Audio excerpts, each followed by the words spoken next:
तर पुढच्या आठवड्यामध्ये एनसीपी कार्यकारिणीची एक बैठक आहे आणि संघटनेचं कामकाज, पुढची दिशा यावर चर्चा होणार आहे. पटेल तटकरेंबाबत सुद्धा या बैठकीमध्ये चर्चा होऊ शकते. तर पुढच्या आठवड्यामध्ये राष्ट्रवादी काँग्रेसच्या केंद्रीय कार्यकारिणीची संयुक्त बैठक ही मुंबईमध्ये होणार आहे. प्रफुल्ल पटेल आणि सुनील तटकरेंना नव्या कार्यकारिणीमध्ये जबाबदारी नाकारण्यात आल्याच्या पार्श्वभूमीवर ही बैठक होणार आहे. या बैठकीसाठी सरचिटणीस पार्थ पवार आणि खजिनदार जय पवार यांच्याबरोबर ज्येष्ठ नेते प्रफुल्ल पटेल, सुनील तटकरे यांनी संपर्क साधल्याची माहिती आहे.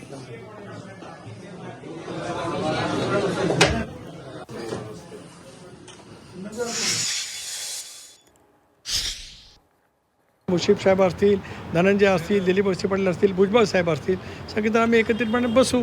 अनेक वेळेला वेगवेगळ्या पक्षात राजकीय काही घटना घडत असतात, पेच प्रसंग निर्माण होतात, चर्चेतून त्याच्यातला मार्ग निघत असतो. आमच्या सर्वांचं उद्दिष्ट एक आहे.